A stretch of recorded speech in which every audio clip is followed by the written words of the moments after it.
Pemirsa, apa kabar? Kami hadirkan sebuah program yang menarik untuk Anda, yakni program Mimbar Hukum, dan untuk edisi yang pertama, kami mengangkat tema kekerasan aparat. Untuk membahas tema ini, kami hadirkan dua narasumber. Yang pertama adalah Bapak Nurholis SHMA sebagai anggota Komnas HAM. Apa kabar Pak Nurholis? Baik, alhamdulillah sehat. Terima kasih sudah hadir di studio. Kemudian ada Dr. Jazuni SHMH. Beliau adalah seorang praktisi hukum. Apa kabar Pak Jazuni? Alhamdulillah, baik. Ya, pemirsa, kami hadirkan program ini setiap minggu dan Anda juga bisa ikut berpartisipasi melalui SMS. Anda bisa mengirimkan komentar atau pertanyaan seputar topik-topik yang kami angkat. Dan topik pertama yang kami angkat untuk episode kali ini adalah kekerasan aparat. Saya mulai dengan Pak Nurholis untuk bisa memberikan gambaran kepada kita semua.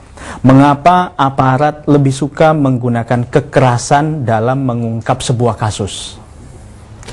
Itu banyak pihak ya yang mengatakan terkait dengan ini. Jadi misalnya kenapa polisi misalnya sering menggunakan kekerasan dalam tugas-tugasnya kan itu.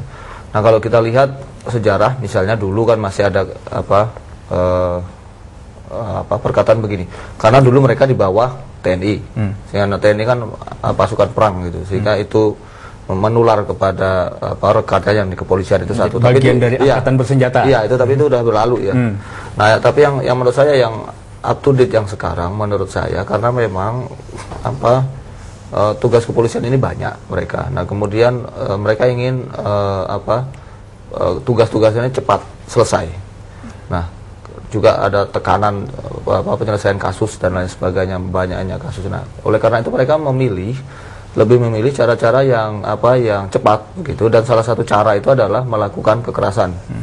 Nah, ini saya katakan kenapa demikian karena saya juga berdasarkan data-data yang masuk misalnya ke Komnas HAM itu juga menunjukkan bahwa polisi untuk mengejar pengakuan misalnya itu dia ada beberapa kasus menunjukkan mereka menggunakan kekerasan agar orang yang dituju orang yang sudah ditangkap itu memberikan pengakuan. Nah, contoh yang menurut saya yang paling mutakhir, yang terakhir lah ya, itu adalah penangkapan David dan Kemat misalnya.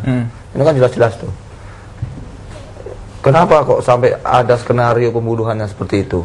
Nah, itu kan, dan kemudian hari ditemukan faktanya lain. Itu karena terjadi kekerasan. Saya sudah ketemu dengan David dan Kemat waktu di Jombang. Saya berbicara dari hati ke hati dengan mereka, dan mereka secara vulgar menyatakan kepada saya bahwa mereka mendapatkan kekerasan oleh aparat kepolisian sehingga mereka membuat pengakuan yang demikian. Nah, ini saya kira memang kondisi kepolisian kita yang masih identik atau masih dekat dengan cara-cara kekerasan. Tapi kalau kita lihat secara umum memang kekerasan itu dasar teorinya itu kan karena ada kondisi orang ingin mencapai tujuan, tidak menemukan cara yang tepat menggunakan kekerasan. Apakah itu berarti pemaksaan bagi seseorang untuk bisa mengakui sebuah perbuatan? Iya, jadi kekerasan itu dalam konteks misalnya polisi dengan dalam proses hukum itu adalah cara. Jadi cara untuk mendapatkan pengakuan. Kalau diomongkan baik-baik gini kan nggak ngaku misalnya kan. Nah, mestinya kan kalau yang kita inginkan ini dari Komnas HAM misalnya, ya kita menggunakan cara yang tidak menggunakan kekerasan. Dan itu ada ilmunya saya kira ya. Itu dia, Pak. Untuk mengejar pengakuan yang dalam demikian, konteks ini, apakah ketika aparat melakukan tindak kekerasan untuk mendapatkan sebuah pengakuan, itu sebuah tindakan melanggar HAM tidak, Pak? Iya, Undang-Undang 39 itu jelas ya. Jadi bukan hanya melanggar HAM dalam konteks hukum nasional 39 tahun 99, tetapi juga Deklarasi Umum Hak Asasi Manusia secara tegas dan meyakinkan menyampaikan bahwa tidak ada seorang pun yang boleh diperlakukan sewenang-wenang. Jadi deklarasi umum mengatur, bahkan konstitusi kita yang terbaru, amandemen keempat, saya kira juga sudah menerima nilai-nilai anti kekerasan, dan lebih dipertegas lagi dengan Undang-Undang 39 tahun 99, saya kira sangat tegas. Bapak mengatakan secara umum ya, jadi tidak seorang pun boleh diintimidasi dengan cara diperlakukan sewenang-wenang dengan cara kekerasan disiksa, ditempatkan di sel yang tidak manusiawi dan lain sebagainya. Meskipun itu adalah cara aparat untuk mengorek keterangan apakah yang bersangkutan bersalah atau tidak, itu juga tidak boleh, Pak. Well, disitulah beratnya tugas menjadi kepolisian. Jadi kalau ditanya, sebenarnya jadi anggota kepolisian itu nggak gampang. Kalau kita lihat prosedurnya ya, beberapa perwira kan sering menyampaikan bahwa memang ini apakah memang pendidikannya nanti rekrutmen polisi pendidikannya harus dinaikkan misalnya. Jadi memang jadi aparat negara itu ya, termasuk kepolisian itu bukan gagah-gagahan.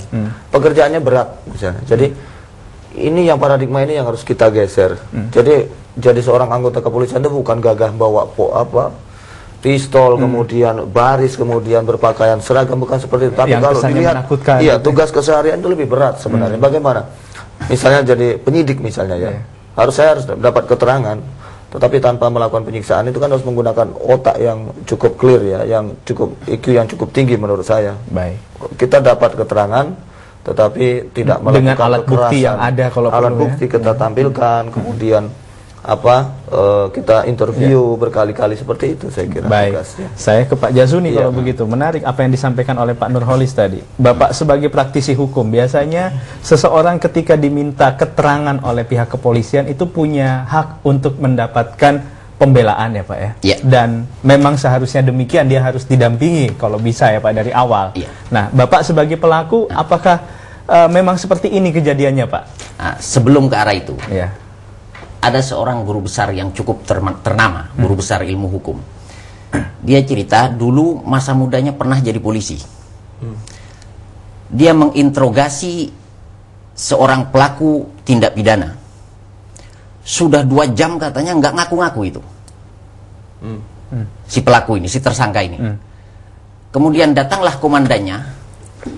Kamu ini tidak berbakat jadi polisi katanya. Kamu silahkan keluar. Akhirnya kaki si tersangka ini ditempatkan di bawah kaki meja, mejanya diduduki, sebentar ngaku katanya itu. Rupanya pola-pola yang seperti itu masih berlangsung sampai saat ini, walaupun mungkin jumlahnya sudah jauh berkurang. Padahal kalau kita lihat semangat KUHAP misalnya, lahirnya KUHAP itu dilatar belakangi oleh pemikiran bahwa hukum acara pidana yang ada sebelumnya itu kurang menghargai hak asasi manusia. Di dalam cara-cara untuk mendapatkan pengakuan misalnya. Nah, penyiksaan misalnya sebagai salah satu cara yang dilakukan polisi untuk mencapai tujuannya, pengakuan salah satunya, itu menunjukkan beberapa hal. Yang pertama, saya setuju dengan Mas Nurholis tadi, itu ketidakmampuan aparat, sehingga dia pakai segala cara supaya ini ngaku, padahal tidak seharusnya begitu. Nah, yang kedua, itu karena aparat ini tidak paham terhadap aturan main. Kalau kita lihat KUHAP misalnya, apa alat bukti di dalam satu perkara pidana? Alat bukti itu keterangan saksi, keterangan ahli, surat, petunjuk, keterangan terdakwa. Jadi terdakwa tidak harus ngaku, tersangka tidak harus ngaku. Kalau alat bukti lain menunjukkan memang dia pelakunya, ya dia. Nah, tentang kekerasan dan penyiksaan ini, apalagi di pelosok-pelosok daerah, di pinggiran Indonesia, di Jakarta masih terjadi. Apalagi terhadap orang yang nggak sekolah, terhadap saya yang profesi sebagai advokat, pendidikan doktor, saya juga pernah disiksa oleh polisi. Itu dalam kasus Bapak diminta keterangan atau lagi mendampingi klien? Bisa dua-duanya. Bisa dua-duanya. Bisa dua-duanya. Nah, kasus ini menarik. Nah, nanti Bapak jelaskan di sesi berikutnya. Karena kita harus jeda dulu untuk beberapa informasi yang berikut ini. Pemirsa, dimanapun Anda berada, tetaplah bersama kami dalam program Mimbar Hukum. Kami akan kembali sesaat lagi. Road to 2009, rangkaian program yang dikembangkan bagi para decision makers sebagai wadah penyampaian berbagai isu menyangkut pemilu. Program-program syarat mutu ini turut didukung oleh berbagai lembaga dan organisasi kredibel seperti KPU, LSM lokal dan internasional, partai politik, lembaga intelektual dan lembaga riset. Saksikan Road to 2009 hanya di QTV setiap hari jam 6 sampai 7 pagi, Suara Channels jam 9 sampai jam 12 malam.